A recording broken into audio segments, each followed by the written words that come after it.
Que bom que a gente está aqui para iniciar a semana bem. Você está iniciando a tua semana bem. Com certeza você vai sair daqui levando uma palavra que vai te encorajar para você viver uma semana abençoada, para você viver uma semana vitoriosa, para você viver uma semana onde você tem a plena consciência que você é plenamente amado, absolutamente, profundamente amado, que você é altamente, extremamente favorecido. Aquilo que a gente crê é aquilo que a gente recebe, é aquilo que a gente vive. Então, ainda que você não tenha uma convicção assim extremamente profunda de que você é altamente favorecido, confesse isso, declare isso, diga isso. Quando você estiver se sentindo assim, aquela vozinha que está dizendo assim, Deus até te favorece, mas você é meio azarado. O que você faz? Você confessa e declara: eu sou altamente favorecido. Quando vem aquela vozinha assim, Deus te ama, mas não ama muito, porque olha só, você pisa na bola, você tem que declarar: eu sou profundamente, incondicionalmente amado ou amada. Você é uma pessoa especial para Deus. Ele te chamou das trevas para a sua maravilhosa luz. Ele te salvou, Ele te transportou para o reino do seu Filho amado. Você estava mergulhado, indo de cabeça para o inferno. Não havia nada que pudesse te salvar. Boas obras, boas intenções, nada disso poderia te salvar. Não tem como. A Bíblia diz que nós somos salvos pela graça. Graça é favor imerecido. Então não tem nada a ver com obras que eu faço ou deixo de fazer. Nós somos salvos pela graça, mediante o uso da fé. E nessa manhã, eu queria, há pouco tempo atrás, a gente celebrou no mundo inteiro, o dia da reforma.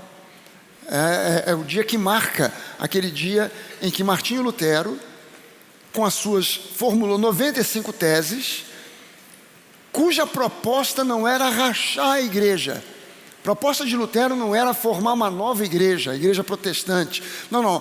A ideia de Lutero era simplesmente oferecer uma proposta para ser discutida, para ser conversada pela liderança da igreja, para que houvessem algumas reformas, como por exemplo, a igreja preconizava naquela altura que a salvação era mediante o pagamento de indulgências.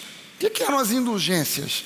Cara, você vem até a igreja, leva lá uma oferta, uma grana, um dinheiro, uma moeda de ouro e tal, e você deposita lá no cofre da igreja, e isso vai dando para você pontos para tirar a sua alma do inferno. Você vai garantindo a sua salvação mediante o pagamento dessas indulgências.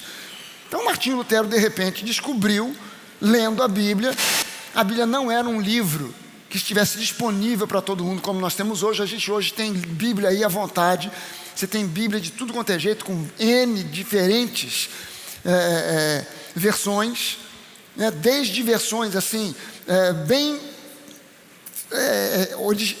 fiéis ao original, grego e hebraico. Você tem outras que são uma versão às vezes um pouco mais romantizada, tentando colocar a Bíblia numa linguagem que fique mais simples e fácil de se entender, como se estivesse contando uma história. É o caso, por exemplo, dessa versão chamada A Mensagem. Muito legal. Não é uma versão que está presa ao grego, ao hebraico, mas é uma tentativa de pegar a Bíblia já traduzida para uma língua conhecida, moderna, ocidental, como o português, o inglês, o alemão, o francês, e colocar numa linguagem que pareça muito mais uma história sendo contada, um livro que você compra aí para ver uma história. Então, é uma tentativa. Hoje a gente tem esse acesso. Tem Bíblia até demais, tem Bíblia sobrando, Bíblia do homem, Bíblia da mulher, Bíblia do empresário, Bíblia do mendigo, tem Bíblia de tudo, para todo mundo. Tem Bíblia de tudo quanto é jeito, focando todo o público. Bíblia do jovem, Bíblia do idoso, Bíblia da mulher, tem de tudo. Mas no tempo de Lutero não havia. No tempo de Lutero não havia. A Bíblia era copiada à mão.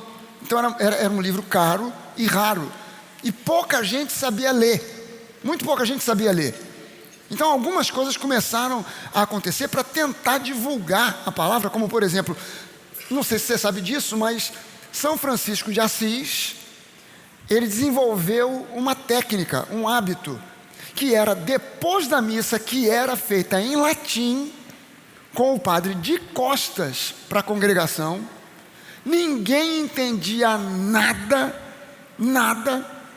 ninguém entendia uma palavra do que estava sendo dito, e São Francisco de Assis, vendo aquela situação, não, peraí, o povo precisa entender o que está sendo dito aqui. Então ele bolou um sistema. Depois da missa, na porta da igreja, ele tinha um grupo de atores que faziam uma encenação daquilo que tinha sido pregado de uma porção do Evangelho. Então as pessoas não sabiam ler, mas elas viam aquela pequena peça sendo encenada e entendiam o que a Bíblia estava dizendo a respeito de Jesus, dos apóstolos e etc e tal. Mais tarde, então, agora com Lutero, coincide de existir a invenção da imprensa. E aí começa, o primeiro livro a ser publicado foi justamente a Bíblia, traduzida agora para o alemão, que era a língua vernacular do país onde Lutero nasceu e vivia. E Lutero, que era um professor de seminário, ele de repente descobre o livro de Romanos. Ele entende que no livro de Romanos diz que o justo viverá pela fé, e não agora por obras. Então isso trouxe na cabeça dele uma verdadeira revolução. E ele começou a propor algumas teses, as famosas 95 teses de Lutero, que ele prega na porta da Catedral de Wittenberg, que era um hábito extremamente comum. Todo mundo que... A Catedral de Wittenberg, ela ficava colada com a Universidade de Wittenberg. E era um hábito comum. Quem tinha algum tipo de tese, escrevia e pregava na porta da catedral. Os alunos, estudantes da universidade faziam isso. E Lutero foi mais um que colocou ali.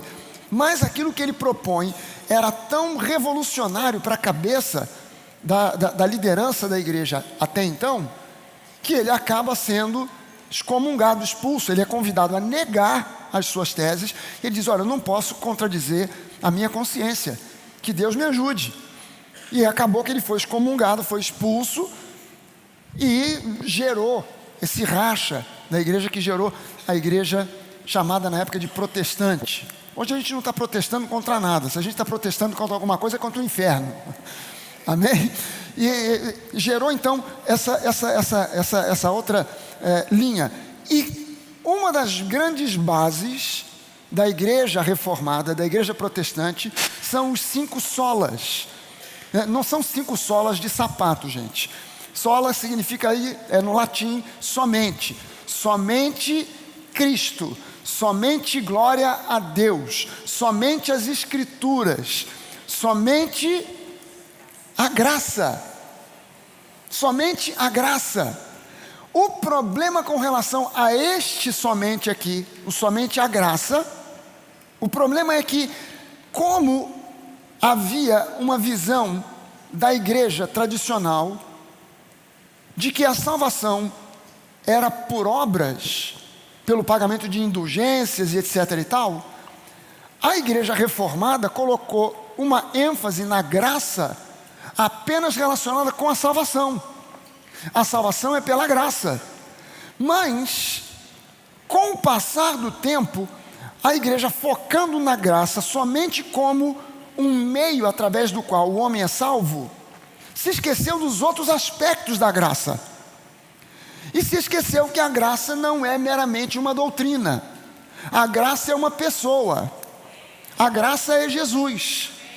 Quando você começa a ler o Evangelho de João, que aliás é o Evangelho que eu recomendo que todo mundo que está na igreja há pouco tempo, você quer ler a Bíblia, você quer começar a ler a Bíblia, ganhou de presente uma Bíblia, não comece pelo livro de Gênesis, comece pelo Evangelho de João. Você começa pelo livro de Gênesis, você provavelmente, muito provavelmente, vai se entediar muito rápido e vai parar, porque você, no livro de Gênesis, você até vai bem porque tem muita história. Quando você sai de Gênesis, vai para Êxodo, continua tendo história. Saiu de Êxodo, você vai entrar em Levítico, vai dar ruim. No livro de Levítico você vai parar. Porque é sacrifício para lá, sacrifício para cá, é bode, é ovelha, é pombo, é sacerdote. Você começa, você não estou entendendo esse negócio aqui, e você para. E se você insiste e continua, você vai dar uma trava em Deuteronômio. E se você for um herói da fé e conseguir ir adiante, você vai chegar nos profetas menores e você vai parar. Quando você olhar o tal do Naum, você já vai, não estou entendendo o que esse cara quer dizer. Obadias, quem foi esse sujeito? Você vai parar. Então, não começa no mais difícil, começa no mais fácil. Vai no Evangelho de João, porque no Evangelho de João você vai entender quem Jesus é. É no Evangelho de João onde Jesus diz: eu sou o caminho, a verdade e a vida.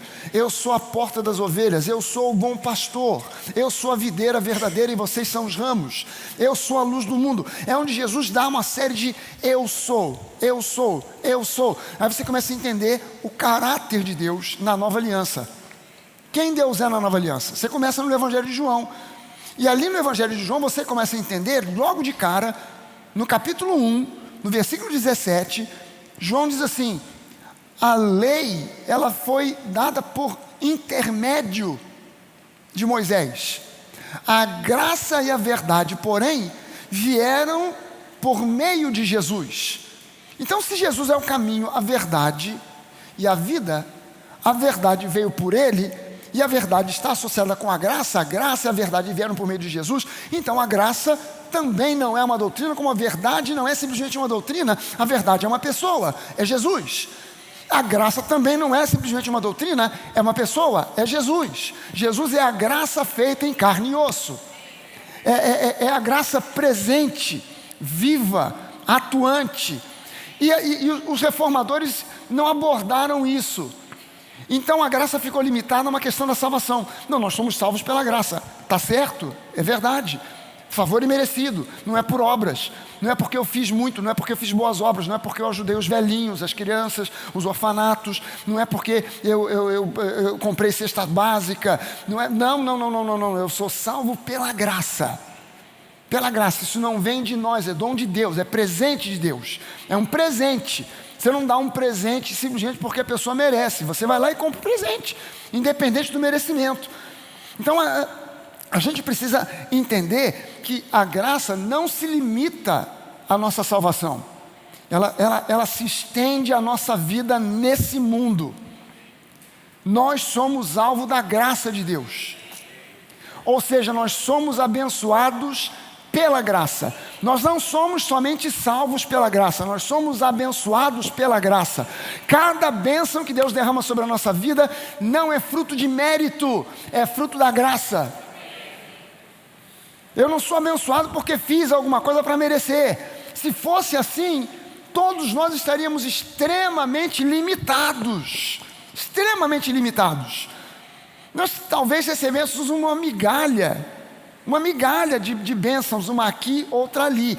Mas porque não somos abençoados por méritos nossos, mas pela graça, então há uma chuva de bênçãos disponíveis para cada um de nós. A chuva de bênçãos disponíveis para nós.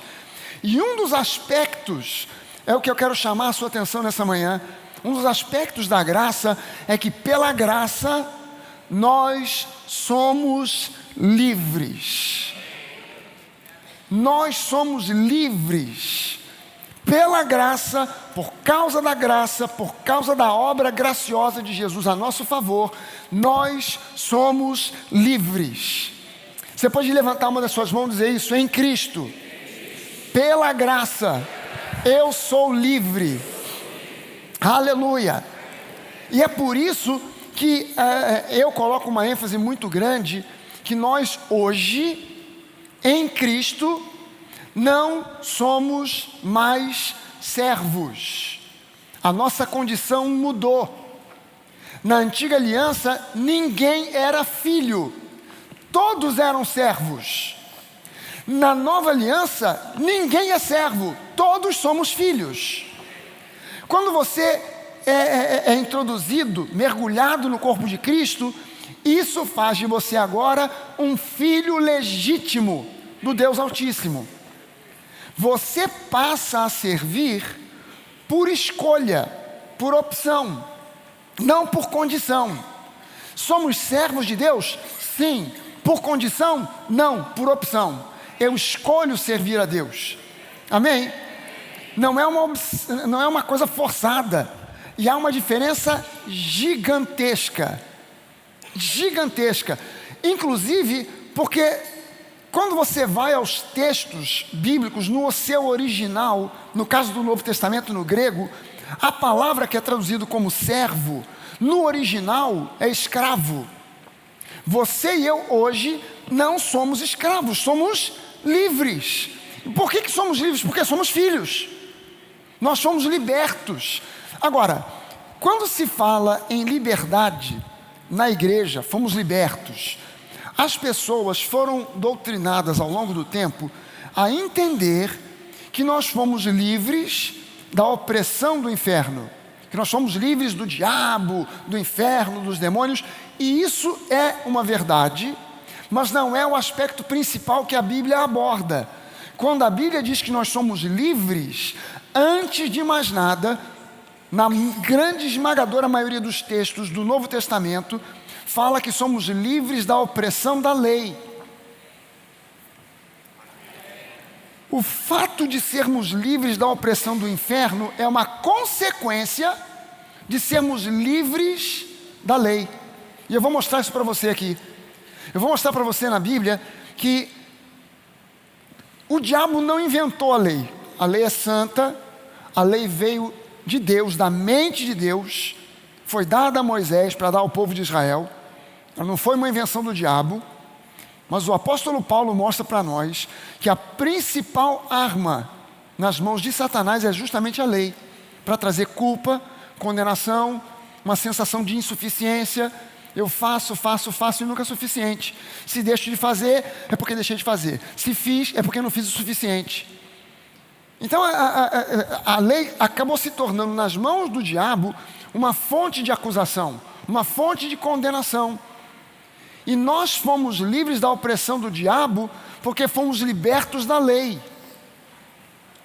Amém, gente? Hoje nós estamos debaixo da graça. Hoje nós estamos completamente livres. E agora, para piorar a história toda, a graça, o tema graça, hoje, se tornou um tema extremamente polêmico nas igrejas. Quando nós pregamos graça, tem muita gente que diz que nós estamos pregando liberdade para o povo pecar.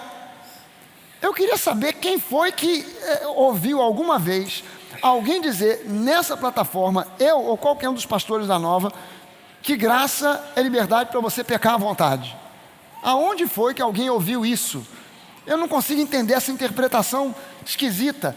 Graça é liberdade para pecar. Não, é preciso que a gente entenda o que genuinamente a graça é. A graça é favor imerecido.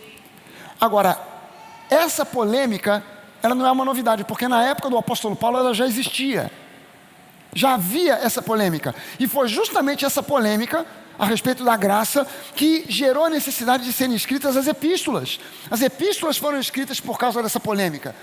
Por causa de gente que criticava e que falava uma série de coisas que Paulo nunca disse. Não, esse pessoal é liberdade para pecar, isso aí é heresia. E hoje em dia, livros são escritos contra a graça. Livros são escritos contra a graça. Gente que se diz entendedora da graça, mas que não entende bulhufas sobre graça, escreve livros sobre a graça para dizer para as pessoas aquilo que eles, que não entendem nada sobre graça, o que é a graça. É como se eu agora fosse escrever, olha gente, eu vou escrever o que os engenheiros andam falando sobre engenharia aí, é tudo besteira. Eu escrevi um livro sobre engenharia, que realmente agora eu vou mostrar para você o que é engenharia. Se você seguir o meu livro de engenharia e construir um prédio, o prédio vai cair. Por quê? Porque eu não sou engenheiro. Male, eu sei que 2 mais 2 são 4. Quem dirá as equações que o engenheiro precisa conhecer para construir um prédio que permaneça de pé até a segunda vinda de Jesus. Então, eu, por não ser engenheiro, eu não estou habilitado a escrever um livro sobre engenharia. Da mesma forma, um sujeito que, embora conheça igreja, religião, religiosidade, não significa que ele está habilitado a escrever um livro sobre a graça. Ele precisa conhecer de fato e de verdade a graça pura, genuína e verdadeira, quem Jesus realmente é. Não dá para conhecer a graça sem conhecer Jesus. Quem não conhece a graça é porque simplesmente não conhece Jesus para valer. Infelizmente, essa é a realidade. Quem não... E eu vou te dizer mais, eis que te digo mais, meu servo. Eis que te digo. Quem hoje não prega a graça, está traindo a obra do Senhor Jesus.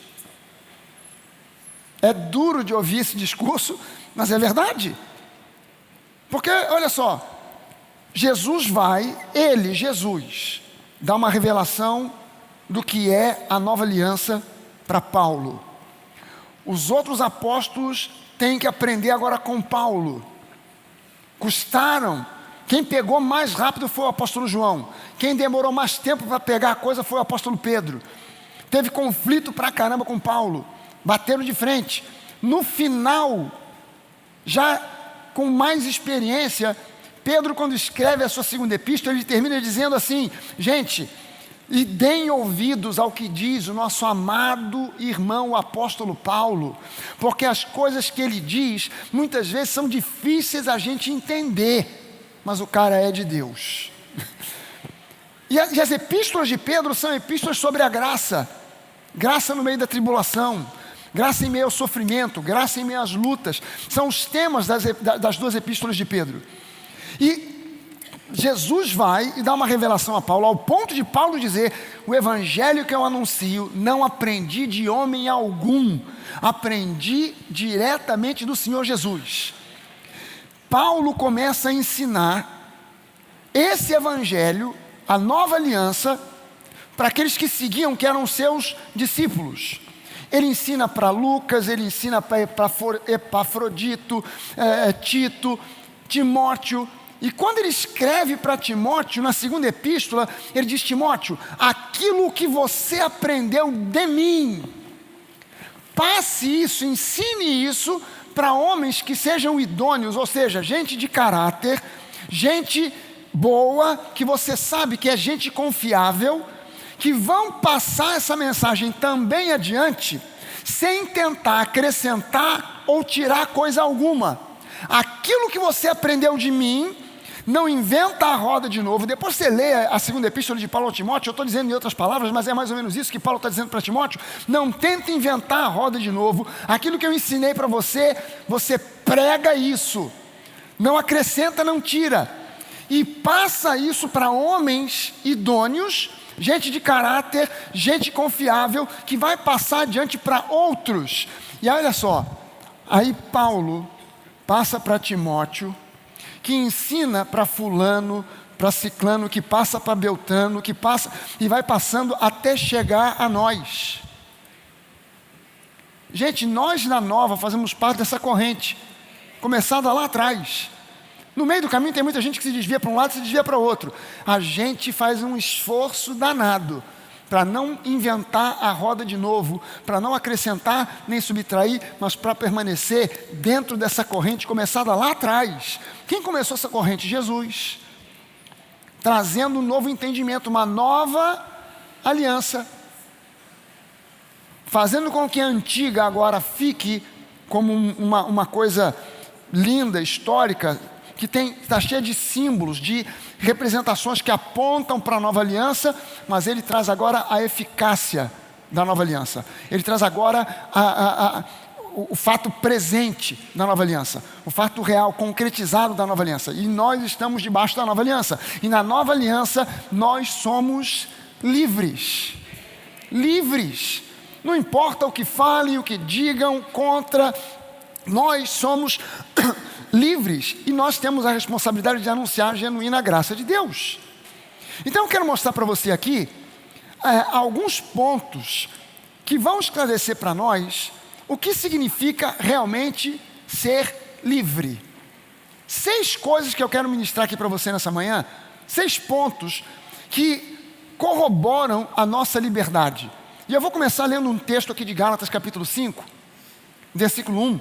Paulo diz assim: foi para a liberdade que Cristo nos libertou.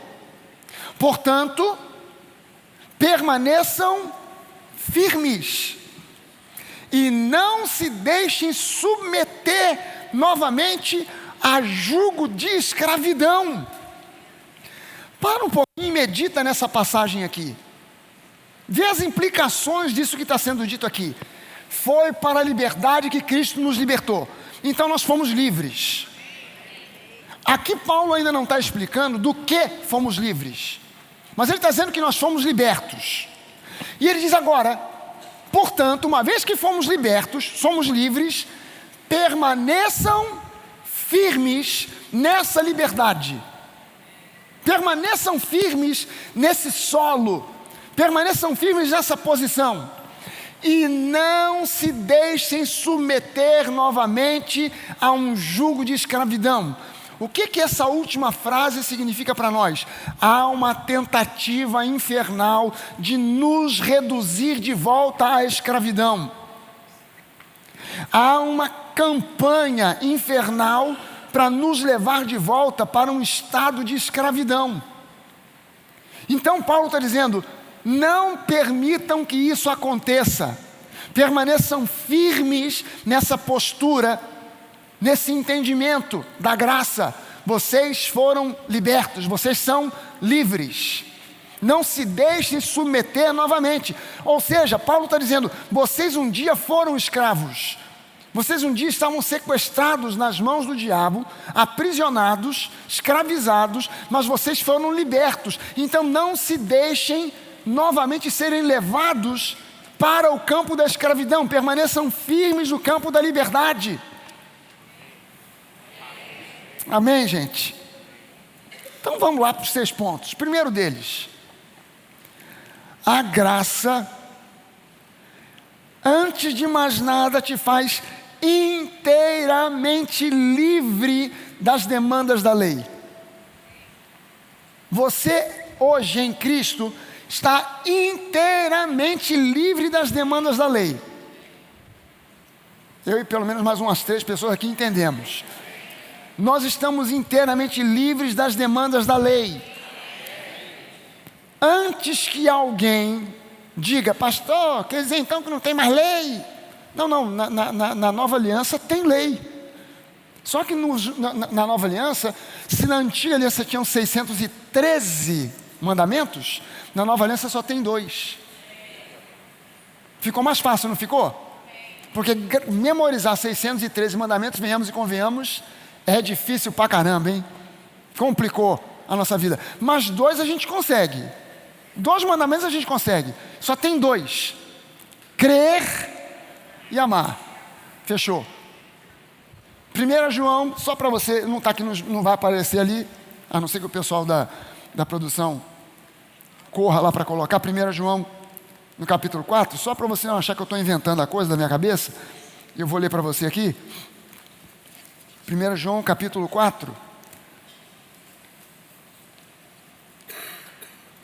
no versículo, deixa eu ver se eu acertei isso aqui. Aliás, capítulo 4 não, é capítulo 3. Capítulo 3, versículo 23. 1 João 3, 23. E o seu mandamento é este. Reparou que ele botou aqui no singular?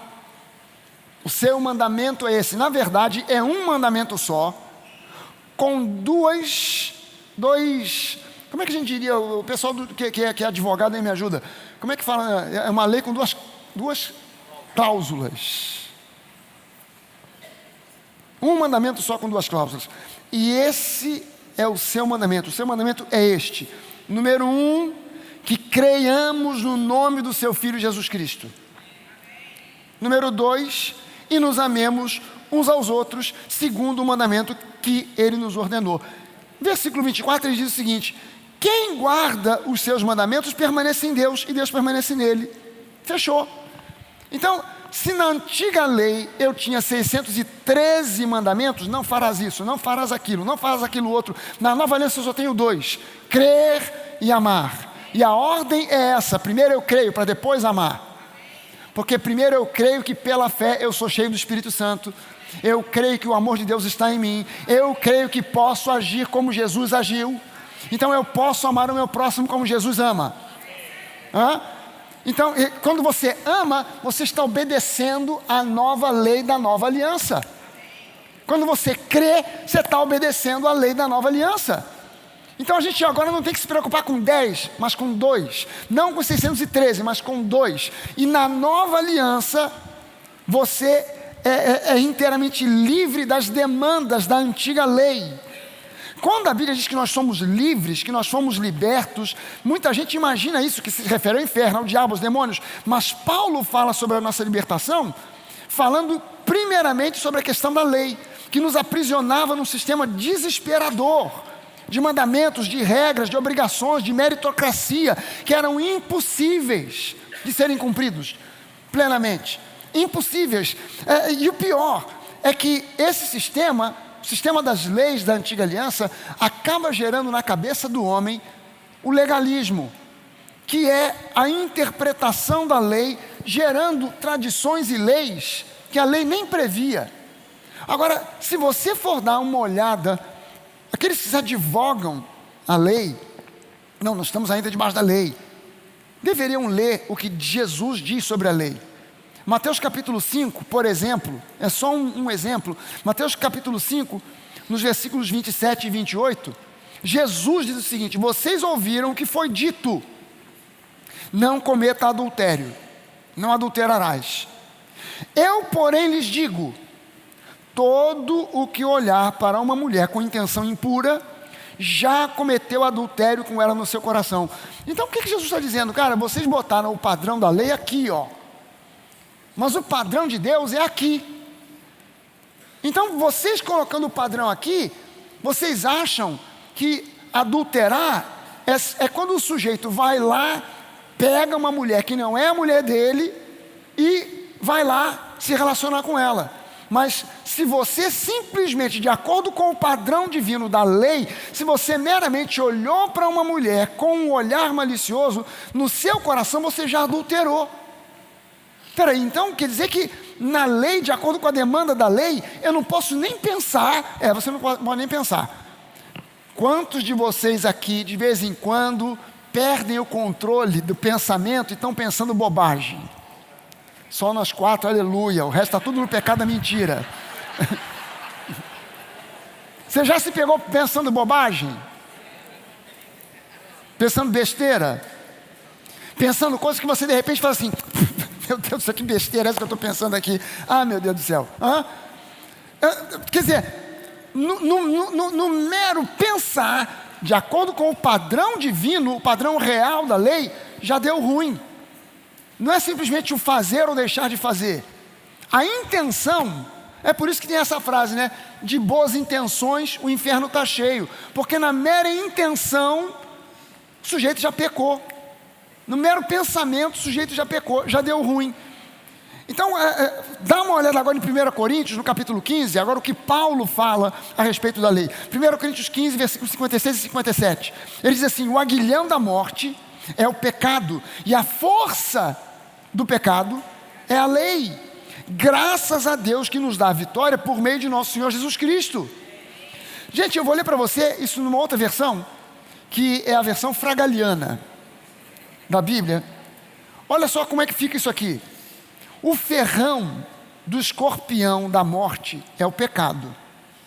O salário do pecado é a morte. E o veneno que dá força a esse ferrão mortal é a lei. Porém, nós damos graças a Deus que nos dá o antídoto e a vitória sobre o pecado por meio de nosso Senhor Jesus Cristo. Graça não é licença para pecar, mas é força para vencer o pecado. O que esse versículo está mostrando para nós é exatamente isso. 2 Coríntios capítulo 3, vamos agora para 2 Coríntios capítulo 3, eu vou começar na metade do versículo 5, que diz assim: o único poder, eu vou ler agora na versão da Bíblia Viva, diz assim: o único poder que nós possuímos e o êxito que nós obtemos vem de Deus. Ele é quem nos tem ajudado a contar aos outros a sua nova aliança. Nós não pregamos a lei, mas anunciamos a aliança do Espírito, porque a letra mata, mas o Espírito lhes dá vida.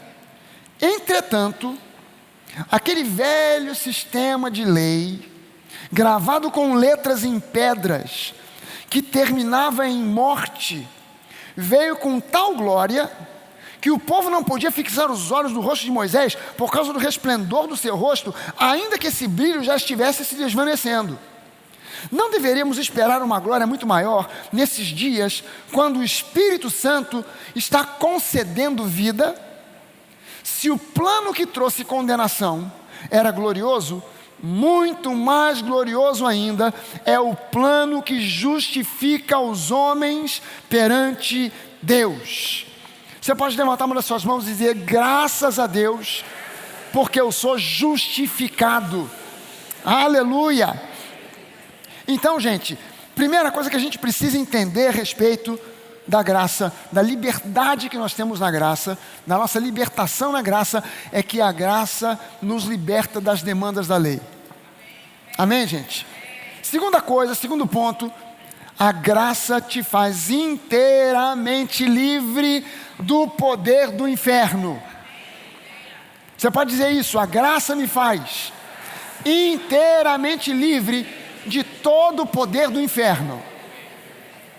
Você e eu não precisamos de nada além de Jesus para estarmos livres e plenamente livres, completamente livres, absolutamente livres, definitivamente livres de todo o poder do inferno.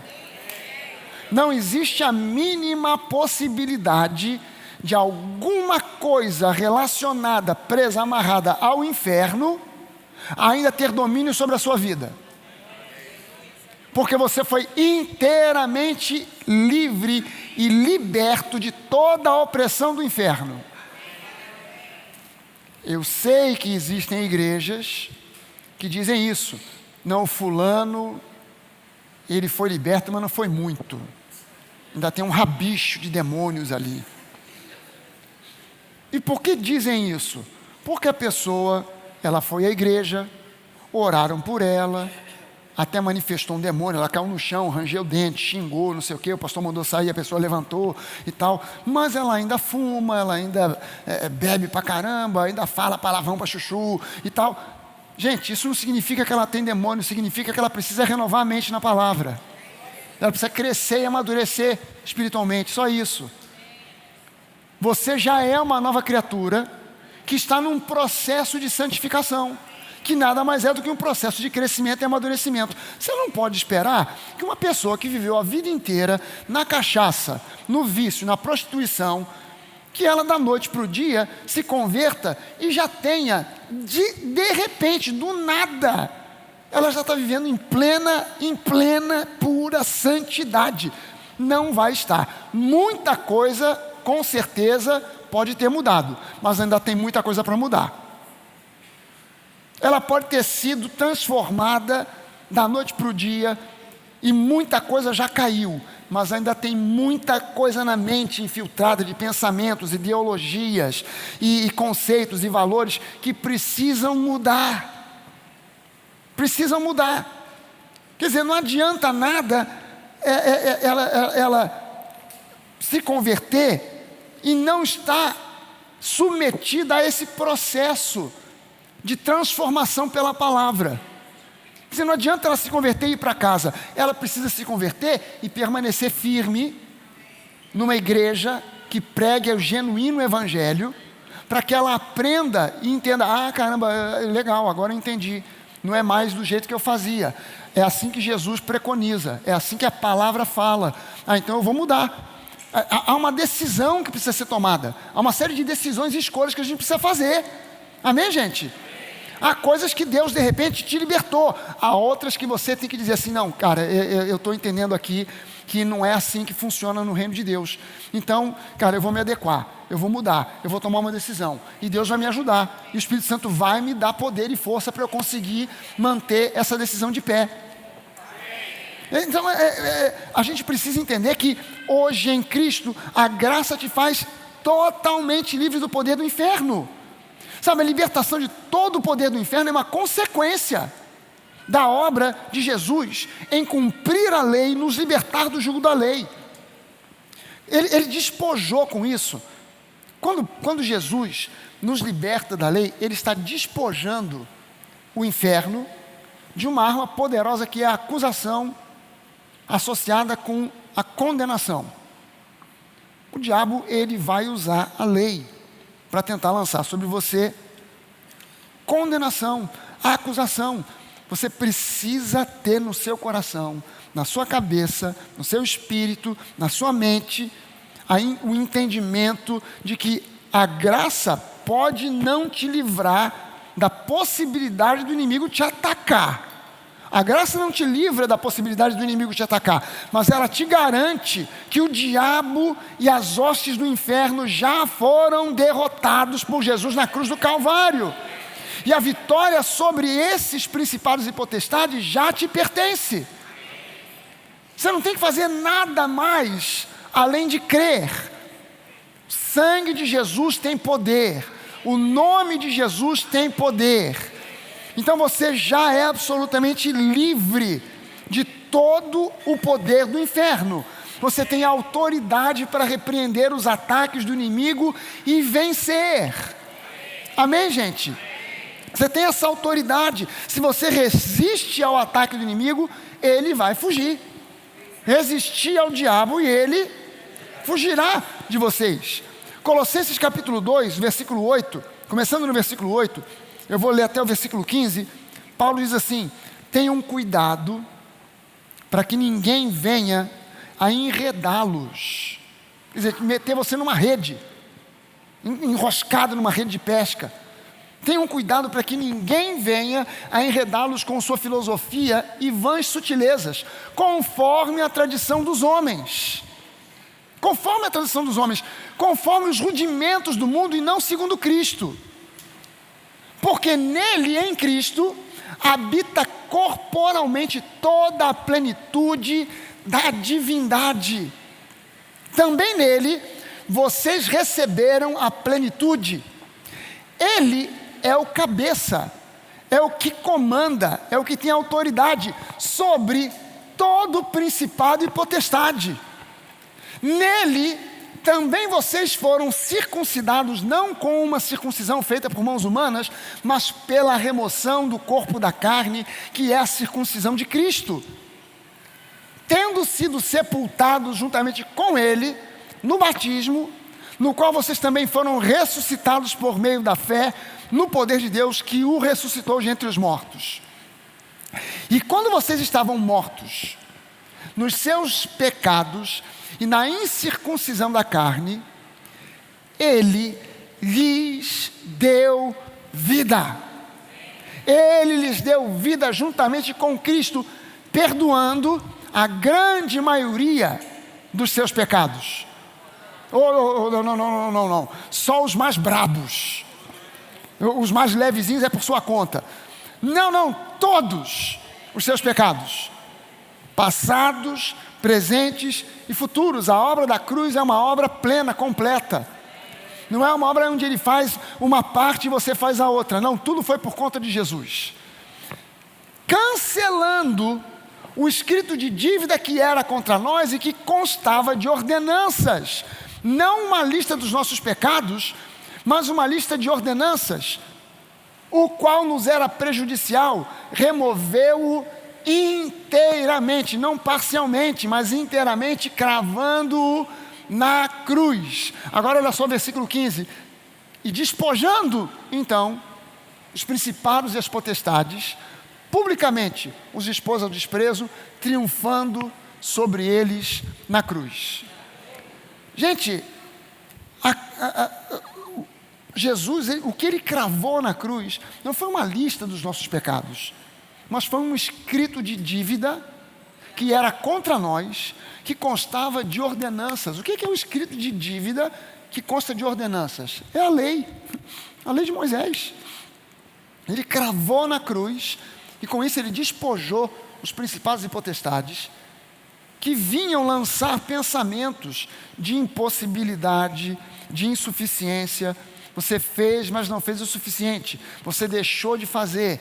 Você pensou, deixou de pensar. Você falou ou deixou de falar. Então sempre tem um motivo na lei para trazer sobre você a acusação e condenação. Nós fomos completamente libertos dessa opressão.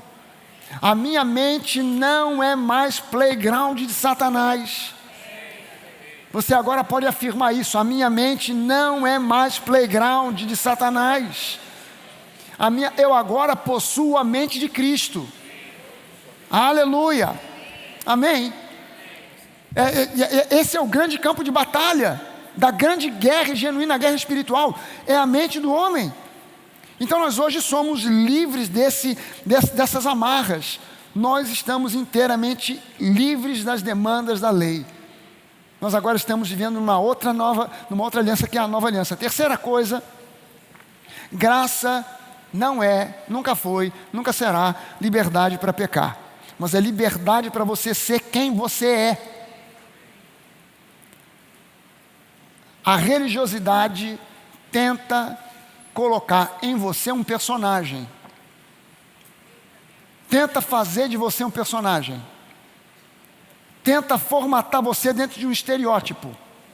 E a coisa é tão ridícula que a gente se acostumou a reconhecer a denominação a qual um determinado sujeito pertence pela roupa que ele veste, pelo jeito que ele fala. Sujeito te cumprimenta assim: paz do Senhor, irmão. Tu já sabe a igreja que ele é. Tu já sabe a denominação que ele é. Tu já sabe, só pelo jeito de cumprimentar. Se ele está vestido com uma calça social preta, camisa social branca com... Está mais ou menos aqui, né? O padrão aqui. Mais ou menos, porque tem que estar para dentro da calça com sapato social. E não pode estar com a manga dobrada, arregaçada. Tem que estar com a manguinha fechada, com a gravatinha preta. Tu já sabe, mais ou menos. Ou esse cara é mormon ou é da Universal. Tu já sabe. Se tiver uma plaquinha escrito Elder, é mormon. Se não tiver placa nenhuma, é obreiro. Tu já sabe. Pela roupa do camarada você já identifica. Pelo jeito de falar. O sujeito está com você, você está no metrô. O sujeito não está nem com essa roupa.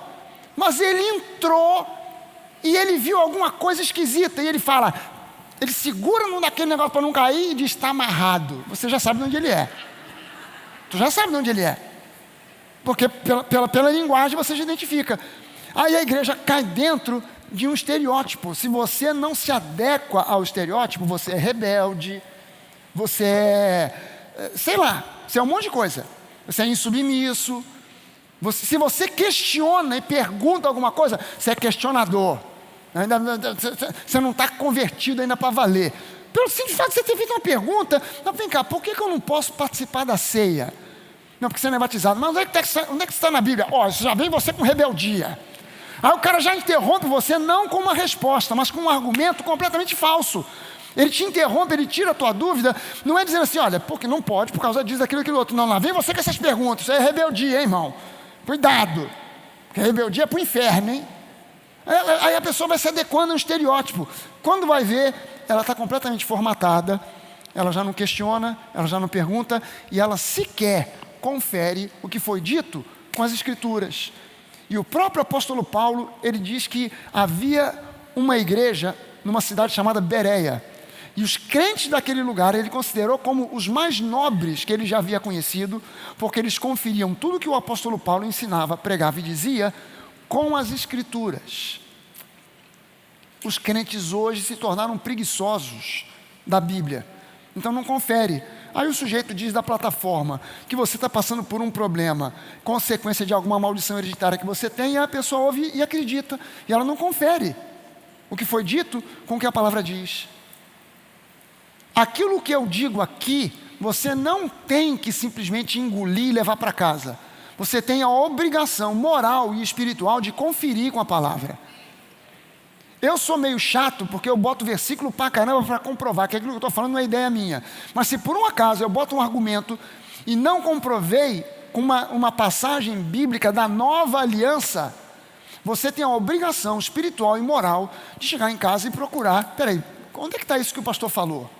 Será que tem comprovação na Bíblia?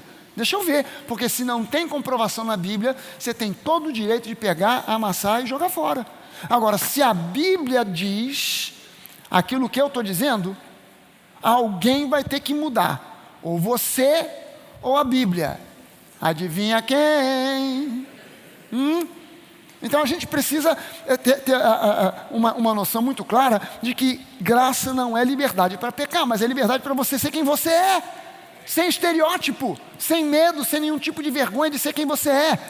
Olha só, 2 Coríntios 3, versículos 13 e também no versículo 18, Paulo diz assim: nós não somos como Moisés. Nós não somos como Moisés.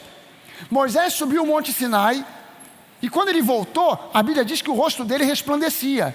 Só que ele mesmo foi reparando que com o passar dos dias, aquele brilho começou a diminuir.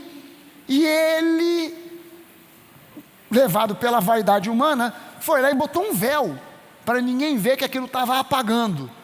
Agora Paulo diz assim: nós não somos como Moisés, que colocava um véu sobre a face para que os israelitas não contemplassem o resplendor que se desvanecia, que se apagava.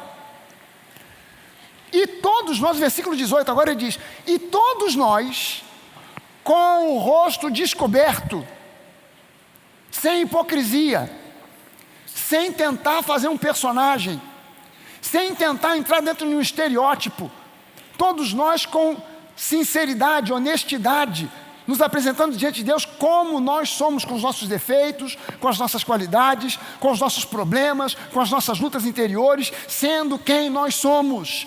Porque Deus não transforma personagens, Deus só transforma gente de carne e osso, honesta e íntegra, que se apresenta dizendo: Deus, eu tenho esse defeito, eu preciso da tua ajuda, eu tenho essa mania, eu tenho esse pecado, e só você pode me ajudar, porque eu já tentei, e sozinho eu não consegui.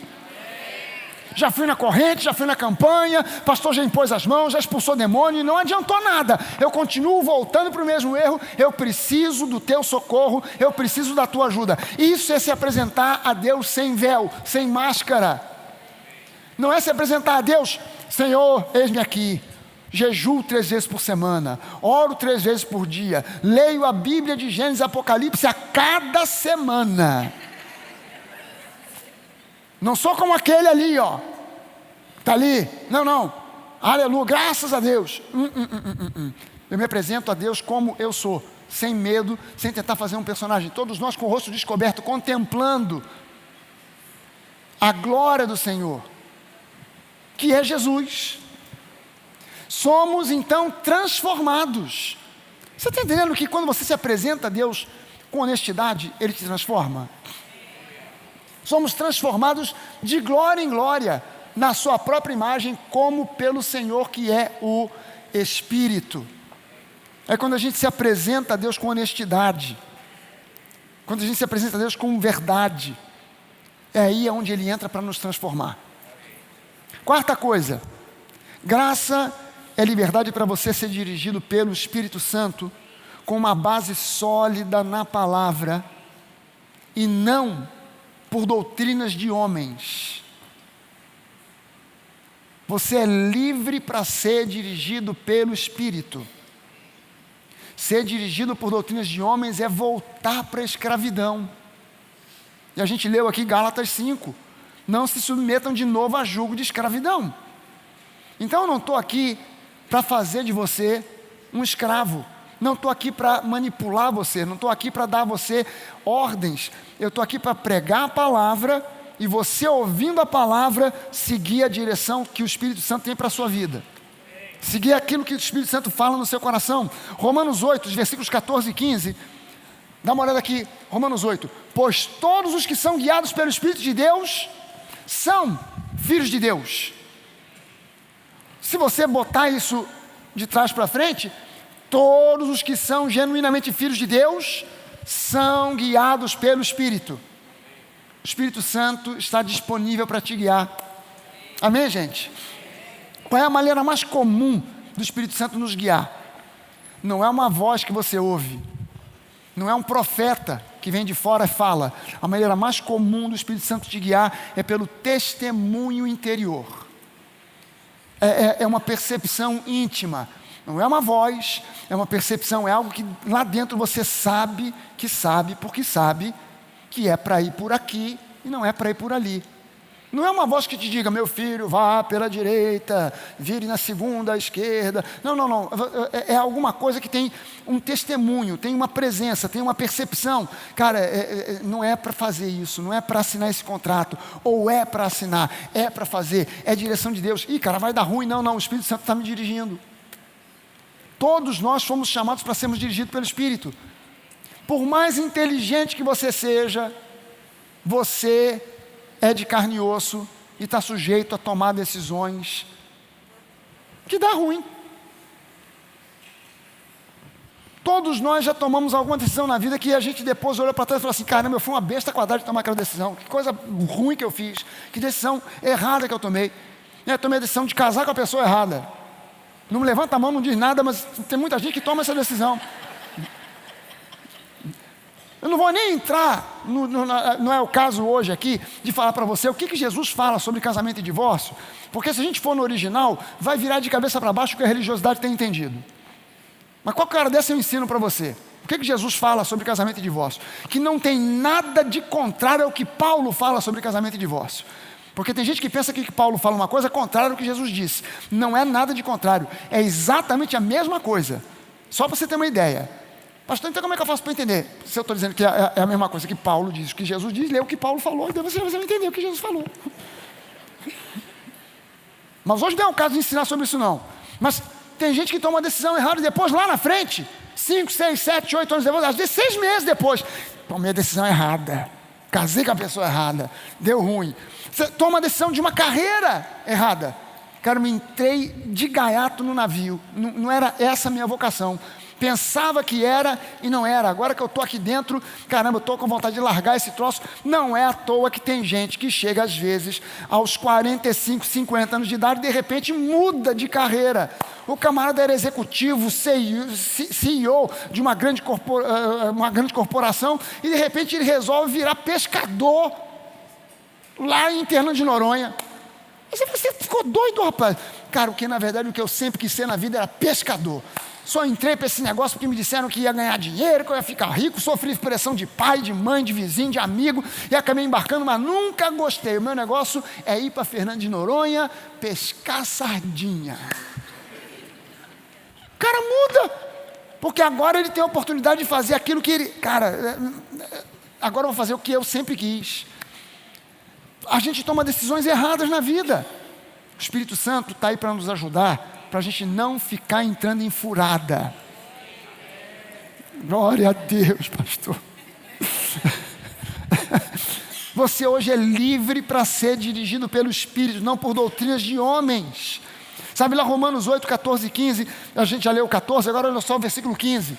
Porque vocês não receberam um espírito de escravidão, para viverem outra vez atemorizados, mas vocês receberam o espírito de adoção, por meio do qual nós clamamos Abba, Pai. Abba, que no hebraico significa pai, que no aramaico significa paizinho. Gente, os homens dominados pela religiosidade vão querer sempre te manipular, te oprimir, te dominar. Isso às vezes é feito de maneira sutil, às vezes de maneira escancarada. Muitos líderes religiosos muitas vezes se tornam mensageiros dos seus próprios reinos e não do reino de Deus. Nós não fomos chamados para manipulação, não fomos chamados para seguir doutrinas de homens. Nós somos absolutamente livres para seguir a direção do Espírito Santo. Como é que os homens te dominam? Como é que a religiosidade te domina? Em primeiro lugar, pela culpa. Pela culpa. Você faz tudo Você ora, você jejua, você participa de campanha, de corrente, você oferta o que você tem, o que você não tem, e nunca é o suficiente. Nunca é o suficiente. A segunda forma de dominação da religiosidade e da manipulação é através do medo. Olha, eis que eu vejo, hein? Tem um espírito demoníaco aí do seu lado. Estou vendo no espírito. Está vendo nada.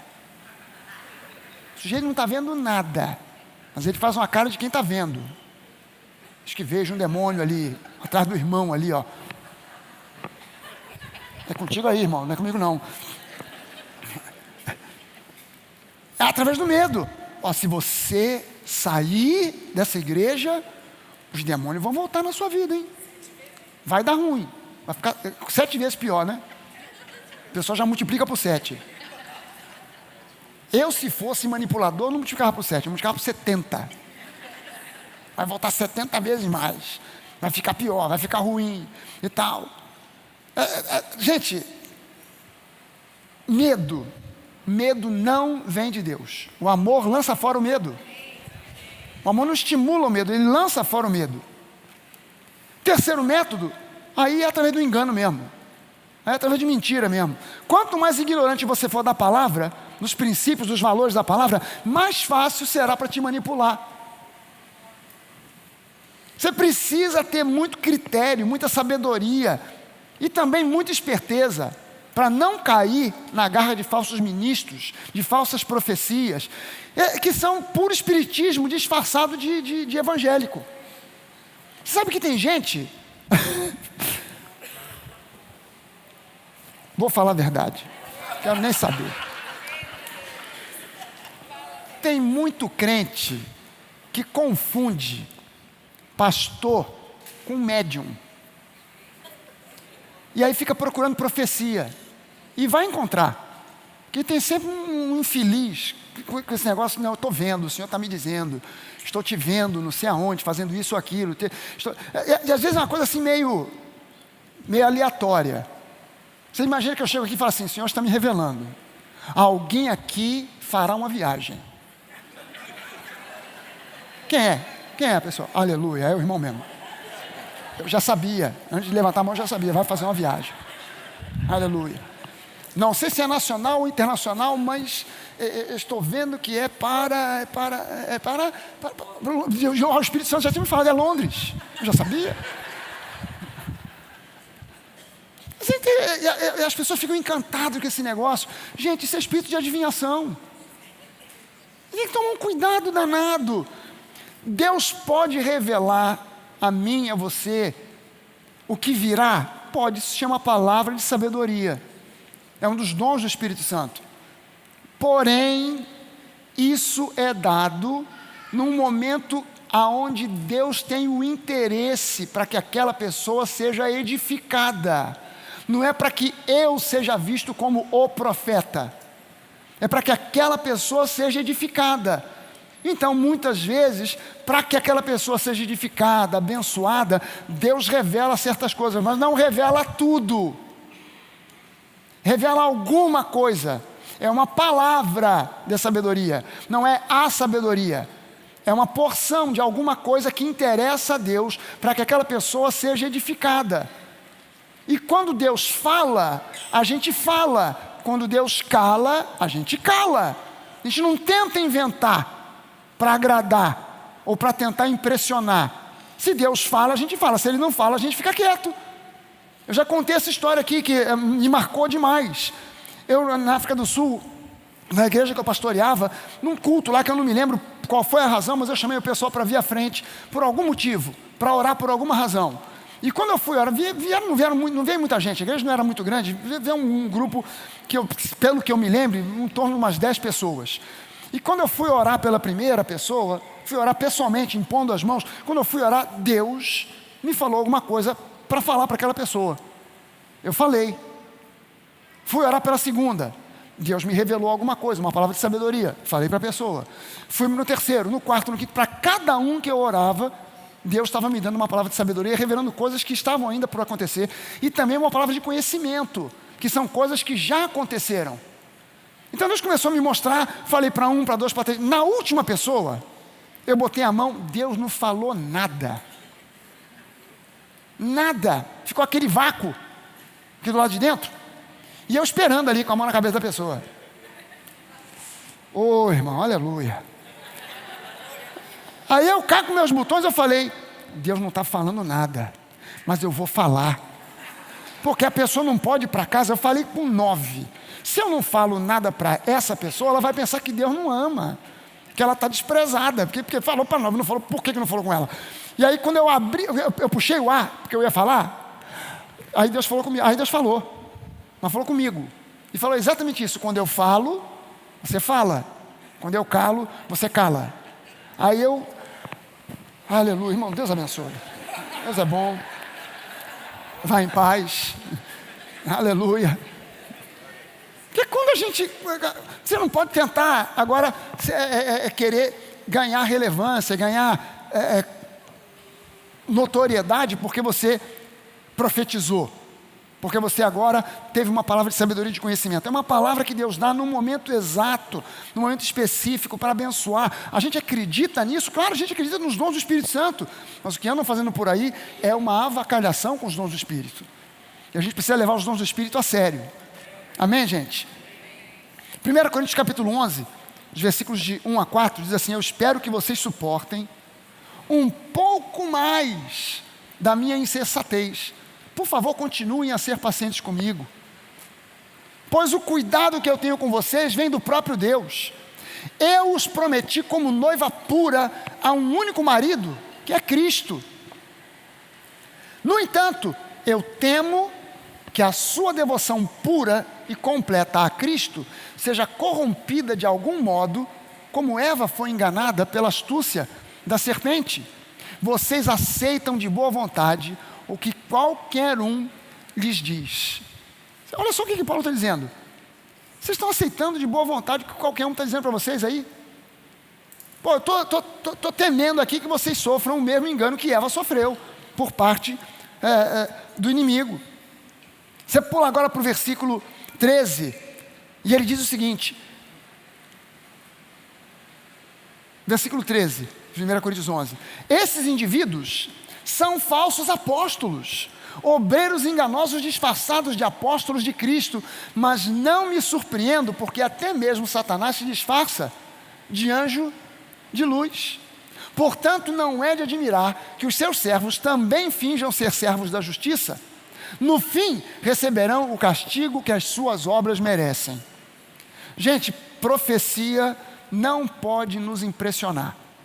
Alguém que diga que você vai fazer uma viagem, que bom, tomara que eu faça. Se eu não fizer, cara, não vou morrer por causa disso. Pegar aquela, mas disseram que eu vou ser um cantor famoso. Disseram que você vai ser um cantor famoso? Canta alguma coisa aí para eu ver. Aleluia! Irmão, pode parar. Esse não é o seu ministério. Vai ajudar na recepção da igreja, né? Geração nova com as crianças, mas não tenta cantar, porque você vai ficar famoso como o cantor mais desafinado da história. Vai dar ruim para você. Não entra nessa não. Então a gente tem que ter um cuidado danado e ser seletivo, sabe? Nós estamos firmados na graça e na fé, não em profecias. Amém, gente? Quinta coisa, a graça e liberdade para você falar com Deus sem medo. Você não precisa de palavras bonitas. Você não precisa de um discurso completamente pomposo para falar com Deus. A graça e liberdade para você falar com Deus sem medo e saber que o seu Pai Celestial te ouve e te responde. Você não precisa de palavras bonitas, pomposas e não precisa de intermediário. Você não precisa de intermediário. 1 Timóteo 2, 5 e 6. Porque há um só Deus e um só mediador entre Deus e a humanidade, Cristo Jesus, homem, que deu a si mesmo em resgate por todos, testemunho que se deve dar em tempos oportunos. Há apenas um intermediário, há apenas um mediador entre eu, você e os homens, e Deus, que é Cristo. É claro que é ótimo se a gente tem pessoas orando por nós, orando com a gente, orando em concordância com a gente, mas eu e você não dependemos da oração de ninguém.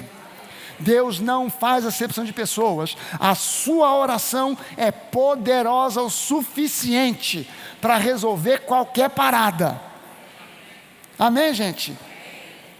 Sexta coisa para a gente fechar. Graça é liberdade para você ser transformado de acordo com a agenda de Deus, não com a agenda dos homens. Primeira coisa que a gente precisa entender sobre transformação, que uma das leis fixas do reino de Deus é vida transformada. Vida transformada. Mas transformação no reino de Deus tem a ver com duas coisas. Primeira delas, o padrão para a vida transformada é Cristo.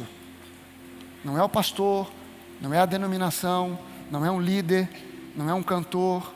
O padrão de Deus para a transformação da nossa vida é Cristo. E em segundo lugar, transformação no reino de Deus tem a ver com uma caminhada em direção à maturidade espiritual. Transformação equivale a maturidade, a amadurecimento. São duas equivalências no reino de Deus. 1 Coríntios 13, versículos 11 e 12. Paulo diz assim: quando eu era menino, eu falava como menino, eu sentia como menino, eu pensava como menino. Quando cheguei a ser homem, desisti das coisas próprias de menino, porque agora nós vemos como num espelho, de forma obscura, mas depois nós veremos face a face. Então hoje, a gente tem uma visualização do reino, uma visualização do céu, da eternidade, que não é ainda aquilo que será. Um dia nós veremos face a face. Então hoje, nesse mundo em que a gente vive, aonde vivemos num mundo que não é perfeito, nós temos falhas e defeitos, nós estamos num processo de caminhada em direção à maturidade. E o padrão de maturidade é Cristo. O padrão de maturidade é Cristo. O padrão de maturidade não é nem ninguém, nem nada. E eu preciso entender e me lembrar que a característica principal das religiões são pessoas doutrinadas. Mas a característica principal do verdadeiro cristianismo são pessoas transformadas. Eu não estou aqui para doutrinar você, mas para ministrar uma palavra que te leve para um campo de maturidade, de transformação, para que você seja cada vez mais semelhante a Jesus em pensamentos, em palavras e em ações. Eu não preciso te convencer de pecado, eu não preciso gritar contra o pecado, eu não preciso chamar você de qualquer coisa que te denigra, que te coloque para baixo, porque a própria palavra é que se encarrega de ensinar para você o que é que Deus quer da sua vida, para que lado você deve ir. Só para a gente fechar, eu vou ler para você aqui um versículo que não está nos meus esboços aqui, mas só para você entender esse processo. Eu quero ler para você aqui Tito, a epístola de Paulo a Tito, no capítulo 2, no versículo 11, Paulo diz o seguinte para Tito: porque a graça de Deus se manifestou, trazendo salvação a todos. Espera aí, se a graça se manifestou trazendo salvação, quem é que trouxe salvação? Foi uma doutrina ou foi uma pessoa? Então o que ele está falando aqui é sobre uma pessoa, que é Jesus. A graça é uma pessoa. E olha só o versículo 12. Essa graça, ela nos educa, ela nos ensina. A graça nos educa para que, renegadas a impiedade e as paixões mundanas, em outras palavras, o pecado, ou melhor do que isso, os pecados, as ações pecaminosas, vivamos neste mundo de forma sensata, justa e piedosa. Então quem é que nos ensina a não pecar? É o pastor ou é a graça? É a bronca que o pastor dá ou é o ensino amoroso da graça? falado ao nosso coração? Quem é que nos convence de que nós estamos pisando na bola? É o pastor ou é a graça? Quem é que nos conduz para viver agora uma vida genuinamente santa? É a bronca que o pastor deu, e hoje o pastor estava invocado, descer o cajado nas ovelhas, ou é a graça amorosa que nos mostra? Porque Paulo fala isso em Romanos, ele fala, será que vocês ainda não entenderam que é a bondade de Deus que conduz vocês para o arrependimento? Não é a bronca que o pastor dá ou deixa de dar? Sabe essa frase, né, que é comum? E hoje o pastor desceu o cajado. O pastor que desce o cajado nas ovelhas é um maluco, porque o cajado não é para dar nas ovelhas, é para dar no lobo, para defender a ovelha. Mas tu imagina, a ovelha é a riqueza do pastor, aí ele vai lá e dá um cajado, pum, na cabeça da ovelha, mata a ovelha. Ficou doido, ficou maluco. A graça nos ensina a viver uma vida piedosa, uma vida que reflete o caráter de Deus. Amém, gente?